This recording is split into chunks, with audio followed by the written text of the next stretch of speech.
Actually, I want to speak about striking a balance. Now, this is the topic of we are going to reflect on.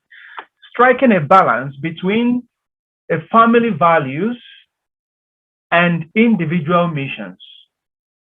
The family values and individual missions. So my talk will center around values, individual missions among the members of the family. Yes, but all these from the biblical perspective. That is from the point of view of the Bible. As we all know, values abound. There are so many values everywhere. Sociologists, they have their values. Anthropologists, they have their values. But in religion, we have our own values. But most interesting is that the religious values, any person who understands it, sees that it's not something that is so much strange from world and objective values in the world. So, but we are going to talk from the point of view of the Bible. So, as a way of introduction, family values are precious and highly prized. And this is true for anybody that maybe wants to start a family, anybody that maybe who is a member of a particular family. Because once people understand what this means, they cherish it and apply it to everything. And they hope and believe that with values in the family, that everything goes well. So what does this value mean in short terms? Because we are considering it from the point of view of the Bible, they are nothing but moral principles, ethics, codes of conduct, rules of behavior that guide a particular family or families, depending on what they believe in. So there are many family values in the Bible, but our discussion today may not be what you people would expect, maybe outlining the values. No, there's too much. I've just picked one or two things, and then with few examples from the Bible. So with regards to values, first of all, we all, especially everybody in the family, we all tend to be sentimental and emphasize above all the importance of emotional connections and personal bonds. So many people who are talking of values in the Bible, anywhere at all, especially in the family setting, they are talking about how the family can be one, how they can be united, how they can bond together. We are so much, sentimental about it. And that is why when we see anybody who is like not believing in the family values, the person is seen as behaving strangely, and the person is, maybe seen as maybe an unbeliever, especially if the family is a Catholic family or a Christian family. So what every one of us emphasize is that, okay, let us respect these values because we are from this background, because our parents are Catholics or Christians, because our parents have taught us this way to follow this and that way. So we are so much sentimental about this. However, the biblical authors tend to turn our gaze elsewhere and would want us to see the values of the family in an entirely different way. And contrary to our expectations, their approach is not romantic at all. Do you love that word, romantic? So the approach, I said, is not romantic, but somehow harsh and demanding. I was listening to one of the Catholic bishops the other day, and he was saying, Nigerian Catholic bishop from Enugu, he was saying that Jesus, even though he comforts those who are in all kinds of need, he also discomforts the comfortable, those who are so much, maybe those who are not living their lives as they ought to. So his words discomforts them because it speaks to your heart. It wakes you from a kind of a slumber for you to, to wake up to live as you ought to. And so that is the approach of some of the biblical authors regarding the values. And that is why I said that their approach is not romantic, that it is somehow harsh, demanding, and blunt. So, but prior to our discussion of these values, I would want us to consider what I term missio ad intra, within the family setting. So this is a Latin phrase. Missio ad intra is simple. It means mission within. Simple. So mission within the family. So it is a kind of a missionary service that is done. Mission is always seen as something that is done outside, but this time it is something that is done within the family circle, within that area, and they focus just mainly on the members and not outside. So it is something that is fundamental about the family values. So everyone within the family has got this mission, what I call missio ad intra, mission that is done within. So another practical example that will help us to understand this. For instance, I am here working in the Diocese of Northampton. So those at home, but I belong to another diocese in Nigeria. So those at home would describe me as someone who is doing missio ad extra, that is mission outside of where I belong to. But if you are working within your diocese as a priest, just like Father Pius or Father Brendan and Francis, so they are doing still on mission, but missio ad intra. So everyone in the family has got this mission, and primarily it is the mission of creating a bond. It is the mission of creating a robust and subsisting relationship, something that brings everyone, every member of the family together, the mission that makes them united. Here we talk of togetherness. Everyone thinking, well, even though everyone is different, no two persons are the same, we know, but because they have a kind of a particular mission and vision, everybody has got this mission of making sure that each member of the family bonds himself with the other. And so we see a perfect reflection of this in the Blessed Trinity, who from the beginning showed us the beauty and importance of the bond of unity. So while creating the world, for instance, God said, who remembers what God said? Let us make man in our own image and likeness. So who is that us? There have been so many interpretations about it. Some people said they were angels, but the Bible didn't mention that the angels were there when God was. It could be there, but they didn't. It was God the Father, among the Trinitarian family. It was God the Father who has that function of creation. He alone created. But other interpretations say that word us, that common pronoun, means it's like a royal statement. When a government is saying something, it said our government. Our government is doing this or doing that.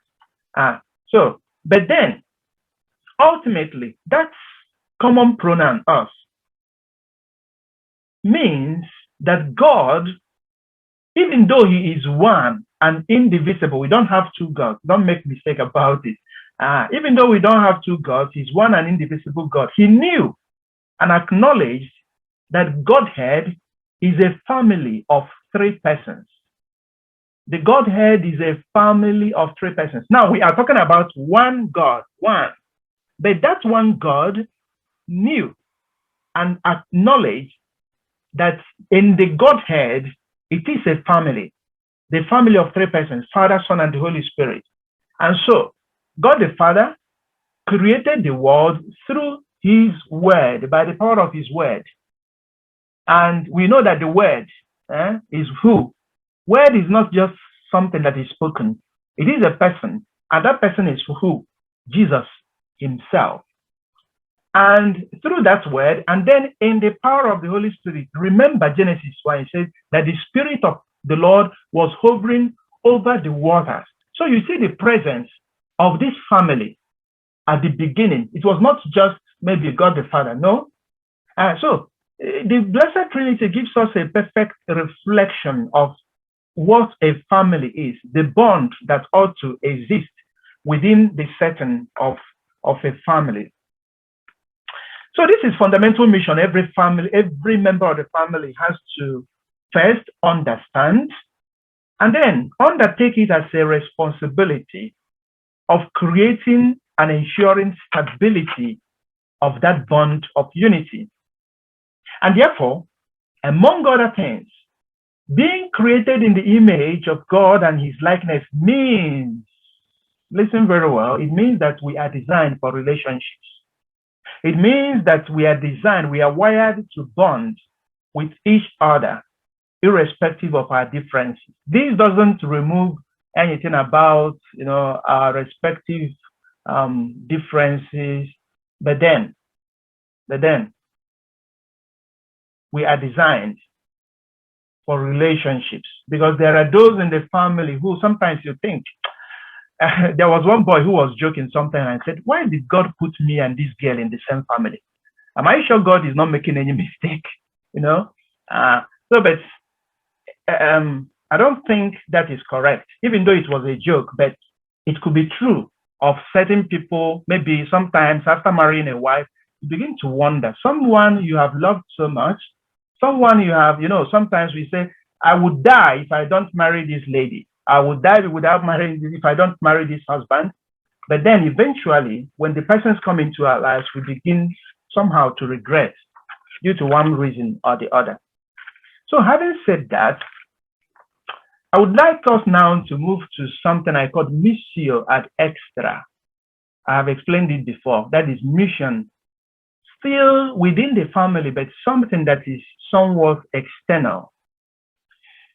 So, within the precious and priceless value of this bonding, of this togetherness I have talked about, the harmony, concord, or solidarity, and every other imaginable values that makes for an ideal family, is also the idea and the reality of individual missions. Yes, so we have a bond of unity that unites us all, and we say this is a family. Whoever falls outside of it may not be considered a member. But even within that oneness, there are, specificities, if I may put it that way, individual things that God has called us to do. I will illustrate this with two main examples from the Bible, which are the passages we reflect on almost every year during the Feast of the Holy Family. So when is the date for the Feast of the Holy Family? Who remembers that? Anybody? Queen is laughing. Your laughing is suspicious. Okay, that's a quiz question anyway. Whoever gets it will have a banana later. All right. So on the Feast of the Holy Family, if you remember, the first reading is always taken from the 1st Samuel, and then the second reading, we all know that very episode where Jesus got lost and he was being looked for. But first of all, let me illustrate the case of individual mission with that first reading, which is from the book of 1 Samuel. So the first case in point is the story of Hannah. I'm not sure how many of us who knows this story about Hannah. I know some do, but I wouldn't presume. So we read about Hannah in the first book of Samuel. She was childless and would go every year up to a temple that is called Shiloh to pray for the gift of a child, and precisely a male child. So on one of those occasions, due to the mode of her passionate, prayers and so on, Eli, who was the authority, the leading religious authority at that very time in the temple, accused her of being drunk. So he said particularly, how long will you make a drunken spectacle of yourself? But she courageously responded and said, no, my Lord, I'm a woman deeply troubled. I have drunk neither wine nor strong drink, but I have been pouring out my soul before the Lord. So Anna promised the Lord, if you give me a child, a male child, I will dedicate him to you as a Nazarite. So Nazarite is a kind of the Israelite version of the monks we have today. So if you dedicate them, they eat only Holocaust and honey, They don't eat normal foods that others eat. And then they live in the desert. They are totally dedicated to the work of God and his service.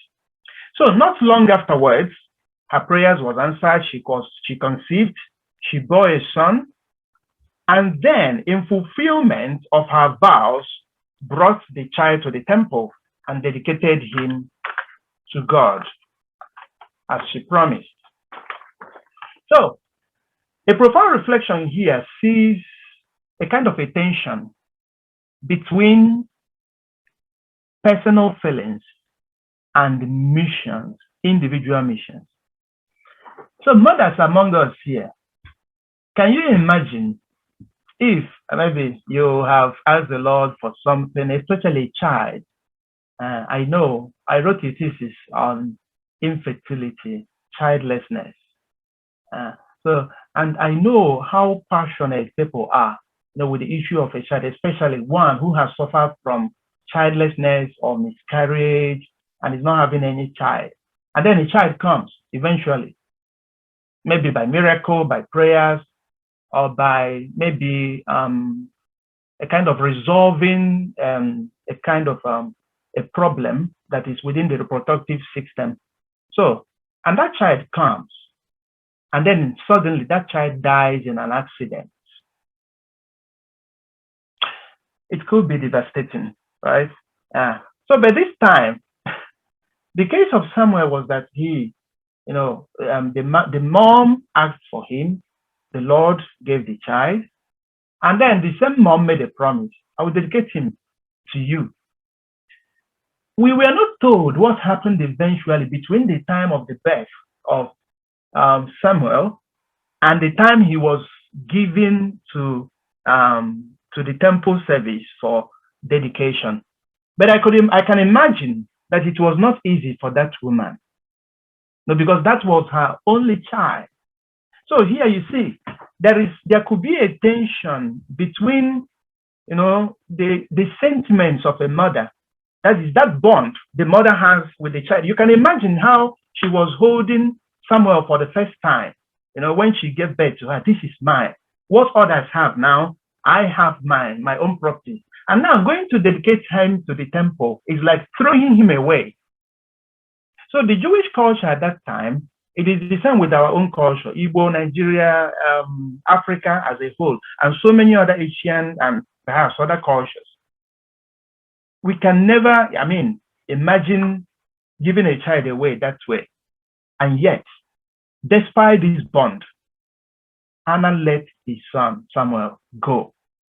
So we see now that Anna understood very well the individual mission of this child, not just because she promised the Lord, okay, I will dedicate him to you, but a child can grow up and say, I would like to be a priest. And here in UK, I wonder how many moms would allow that. I just wonder. And I am sure that many would say no. Many would say no. So which means there is a kind of selfishness, that you say, oh, I want, that bond, fine, that is okay. But then if you don't allow that child, especially when the child has expressed his or her intention to serve the Lord or to do some other thing, and then you begin to express that selfishness, that's not so wonderful. And it could create unnecessary tension within the family. So Anna must have experienced wrenching emotions at that time. However, as I said already, she understood the missionary dimension of family life and thus allowed Samuel to find his mission according to the will and the purpose of God. I remember a case in point when I was reflecting on this. I don't know, there are some Nigerian dioceses where I have attended, or it doesn't happen in my diocese, where on the day of ordination, the parents, if they are alive, even if they're not alive, the relations come. So during the time of election is when a priest calls the names of those who are to be ordained. And if they call, for example, Reverend Stanley, you say, I am present. So when a deacon makes that response, I am present, the parents lead him to the altar It is a very emotional moment. They lead the person to the altar, and then on reaching the altar rails, the person to be ordained the priest turns and then bids farewell to the parents. It's always touching. The first time I saw it, the parents were crying. It was like, oh, this son is lost forever. It is sometimes at that point during the ordination, it's like a celebration of, a competition of crying, people crying because of what was. But it's a very symbolic action to show, how parents, even though that bond, that emotion of oneness is still there, we are giving him to the Lord. We are, we understand that he has an individual mission, just like Samuel. The second case study I would like to use is the fifth joyful mystery we say during the Rosary, that is the finding of the child Jesus in the temple. So this is the story. I believe everyone will know this one. Anybody who doesn't know this, we shall be expelled from the synagogue. So Jesus stayed back in the temple after the feast of Passover. So he joined them when he was 12 to go for that feast. And he stayed back, unfortunately, and they were looking for him. They searched for him for 3 good days, and finally tracked him down in the temple, teaching, discussing and debating with the teachers and the intellectuals of that time. And understandably, Mary and Joseph, they were so exasperated. And Mary chastised him and said, son, why did you do this to us? And Jesus acted as if he didn't take, notice of such frantic emotions of Joseph and Mary. And he said what? He replied and said, why are you looking for me? A child of 12 years, I can imagine you people beating that child or trying to respond to him in a, So why are you looking for me? Don't you know that I must be in my Father's house? An individual mission. So, but why did Mary do that? Because of that bond of unity, she asked that question. She was not wrong, but there was something she didn't understand, and that was what Jesus was trying to teach them. Why are you looking for me? This is my Father's house. My work has just started. So, just like Anna's intense feelings, Mary's outpouring of emotion is seen clearly in her words. This notwithstanding, the child Jesus finds his place in the temple. So in both narratives, what is being dramatically called into question here is the primacy of emotions and personal feelings in determining a child's life, and not just a child. As a matter of fact, any member of the family, the primacy of emotions, your sentiments, at loggerheads with the mission that a child is trying to take. Then also, another important factor is the tension that exists between these familiar bonds and emotions. So what matters most in all these is to find one's mission, and not irrespective of the strong familiar ties and so on. There is no bond that ought to obstruct this task. And even when we think that a child is going astray, that is what the child is trying to find his mission somewhere. And we think, oh, he's taking a wrong path. Maybe because he or she is not going to become a religious. You say, no. And you begin to fight. You become emotional and violent even. Even if a child goes that way, I think there are 3 lessons we have to learn from Mary and Joseph. First is that Mary and Joseph, they showed concern. How did they show that concern? They showed concern by looking for him, running around the town, the whole town of Jerusalem, looking for him. In line with this, I'm sorry to say this because we are in the UK anyway, many parents nowadays, they eschew this mission of looking for the child, showing concern for the child. I remember my dad saying always that a child remains a child, even if he becomes a governor, even if he becomes a pope, even if he becomes anybody, you remain a child. And so The first lesson is to show concern. Unfortunately, so many parents, especially in the Western world, they are afraid of the sledgehammer of the state. If I talk to my child, remember that we have a mission, we have missions as parents. And irrespective of what the state is saying, you have to fulfill that mission. You cannot abandon that mission without running the risk of what is called parental irresponsibility. That is your mission, except if you don't understand who you are and what your mission and tasks are meant to be. You have to show concern. This does not mean being violent, but you have to talk. Then the second thing is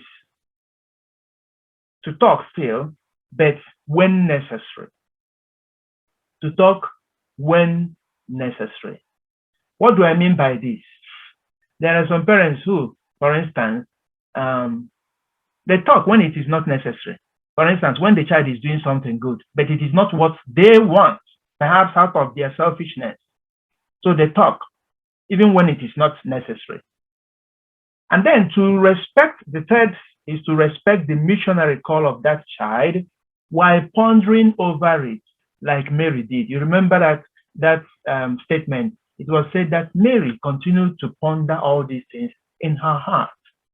Yes, Jesus was in the temple. Temple was not something bad, right? But Mary was upset. Mary was exasperated. She was like, this child, if you're not careful, I will kill you today. So, but she didn't understand it, but she continued to ponder it. So that's why I said, even if you think a child is going astray, show concern, talk when it is necessary, and then continue to pray for that child. It's in line with, pondering it in your heart, telling God, please, if this child is going astray, please help us to bring him back. Help us to bring him back to the fold. There are certain countries, for example, where, trying to become a footballer or a sports person, the parents see it as devastating. But it's a mission of its own. Some don't understand it, but even if you don't, hand everything over to God, continue to pray. Then I want to talk about, I still have what to do. So I want to talk about other biblical episodes that show the primacy of missions over sentiment. Remember, we are weighing these two, the personal, the sentiments of the family, of that unity, and then the individual missions. One is this, just episodes from the Bible. There was a disciple who asked Jesus, "Oh, my father has just died. Can you give me permission so that I go and bury my father?" And what did Jesus say? Leave the dead to bury their own dead. This is happening within a family. In the first century Jewish culture, just as in our own, the dead are respected so much. So you have to give them the befitting burial. But Jesus said no. And this is part of the reason I said in the beginning that the way the biblical authors consider this is not romantic at all. So why would one not bury his father or mother? It is a duty that we owe them. So but Jesus said, leave the dead to bury their dead. So Jesus replies with a bluntness that we could only characterize as insensitive. But that was what he said. The second is when a woman cried out enthusiastically in the Bible and said to Jesus, referring to Jesus, "Blessed are the breasts that nursed you and the womb that bore you." And Jesus fires back saying, "Blessed rather are those who hear the word of God and keep it." The woman must have thought, who trained this child? This child has no respect. I was praising him because of the mom who trained him. And he said, forget about that mom. I don't care. Those who are my brothers and my mothers and those who obey and do the will of God. So it looks like the family doesn't matter. But Jesus is trying to teach something. Then, the third episode, on another occasion, there was a disciple who came to him and said, "Oh, your mom and your brothers, they are outside looking for you." And Jesus replied, "Who are my mother and my brother? They are those who do the will of God."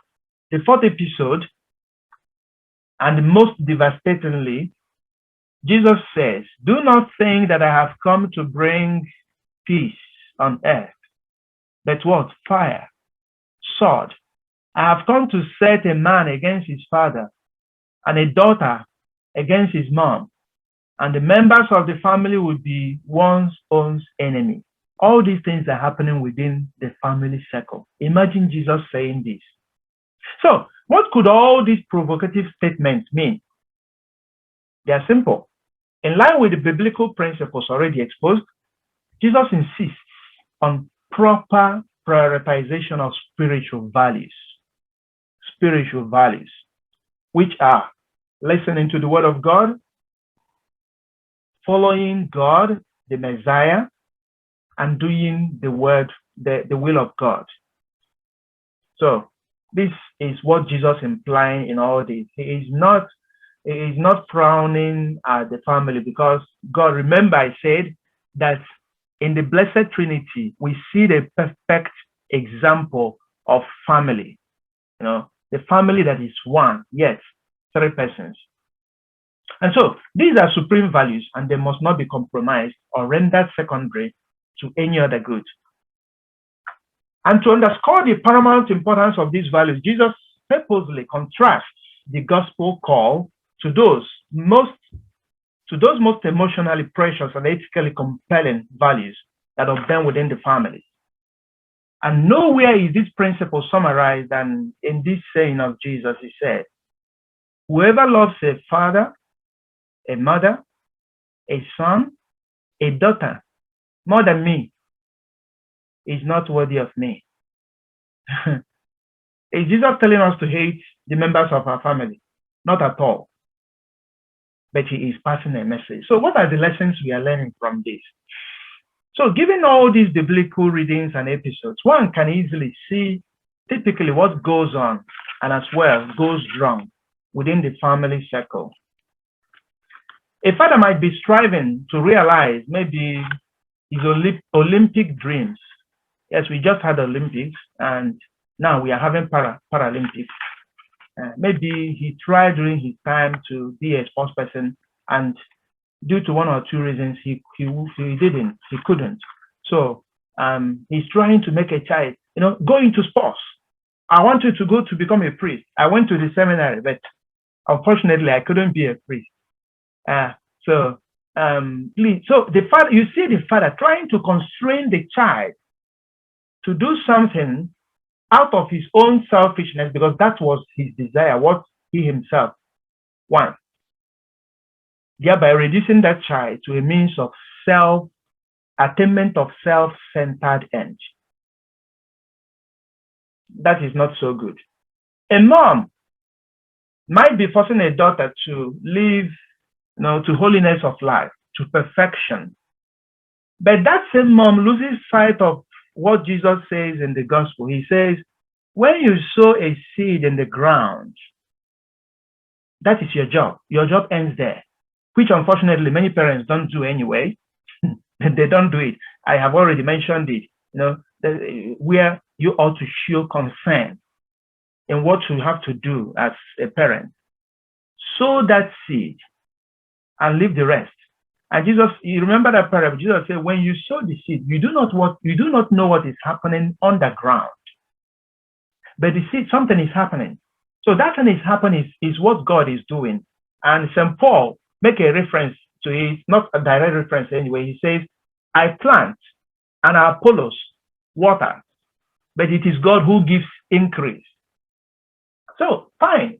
If you are trying to draw your children or to draw a member of the family to live a holy life, that is good. However, do what you can and leave the rest for God. Children could also fall into a similar trap. And what is that trap? For example, something that just occurred to me, seeing their parents as sources of wealth, especially when they are no longer strong. I've seen so many children who are like, please let them die so that we take their wealth. Too bad, unfortunately. So instead of taking care of their parents, taking them to hospitals, giving them basic care, even when they are having debilitating illnesses, they just, their mind is, let them go away so that we rest and then enjoy our heritage and so on. So in all this, something other than the flourishing of the other, something other than the divine mission is paramount, is placed at the center of familial concerns. And they include self-centeredness, pleasure, pride, success, trying to find a career, and so on. But these things shouldn't be. So this is precisely the manner in which families become an obstacle to God's intention, and we have to reflect upon them always. And I will end with this, what Pope St. John Paul II said. He always said that a family is like a small church. Precisely, he described it as a domestic church, and hence, it is a forum in which the worship of God is the supreme value, and the discernment of mission the supreme task. I repeat it again. Pope St. John Paul II says that the family is like a small church, a domestic church, where we have the forum to worship God. The worship of God should be the supreme value within the family context. And then the discernment, we know what discernment means.